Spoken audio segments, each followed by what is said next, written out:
हर हर महादेव दोस्तों, welcome to your channel MLT explorer. आज हम बात करेंगे different between carbohydrate and protein.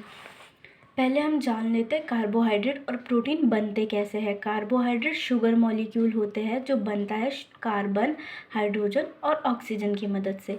Protein large macro molecule होते हैं जो बनता है long chain of amino acid.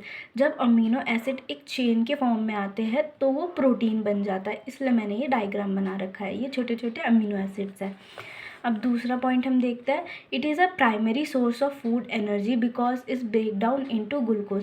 कोई भी हम खाना खाते हैं तो वो ब्रेक डाउन होकर ग्लूकोज की फॉर्म में आता है और वो एक कार्बोहाइड्रेट होता है।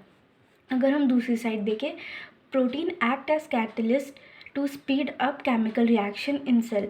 कैटलिस्ट जनरली प्रोटीनियस नेचर के होते हैं जो स्पीड अप करते हैं केमिकल रिएक्शंस को सेल में। अगर हम तीसरा पॉइंट देखें, ये डाइजेस्ट हो जाता है स्लाइवा और स्टमक के थ्रू, और ये डाइजेस्ट होता है स्टमक में और डियोडेनम में 3 एंजाइम की मदद से। ये 3 एंजाइम का नाम है पेप्सिन, ट्रिप्सिन और काइमोट्रिप्सिन।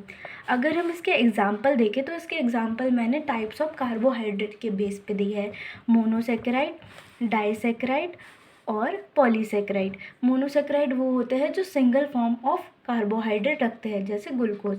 डाइसेकेराइड वो होते हैं दो से तीन फॉर्म ऑफ ग्लूकोज रख लेते हैं, सुक्रोज। पॉलीसेकेराइड, इसमें आप इन्फिनिटी नंबर ऑफ कार्बोहाइड्रेट देख सकते हैं जैसे 10, 10 से 11, 11 से 20, इसलिए स्टार्च। और भी एग्जाम्पल हो सकते हैं इनके। यहाँ देखें तो यहाँ पे प्रोटीन क्या है, किसी भी मॉलिक्यूल से बाइंड कर लेता है और एक्ट एज सिंगल रिसेप्टर के थ्रू काम कर सकता है। इसके एग्जाम्पल देखो, एल्बुलिन, ग्लोबुलिन, हिस्टोन। ये एक्ट करता है फास्ट एनर्जी बूस्ट, क्योंकि जब भी हम कार्बोहाइड्रेट की बात करते हैं वो हमें एक एनर्जी सोर्स प्रोवाइड करता है, इसलिए वो हमें एनर्जी बूस्ट भी दे सकता है। If you like this video, like, share and subscribe. आपको नोट्स हमारे टेलीग्राम चैनल पे मिल जाएंगे, उसका लिंक डिस्क्रिप्शन में है। Thank you all.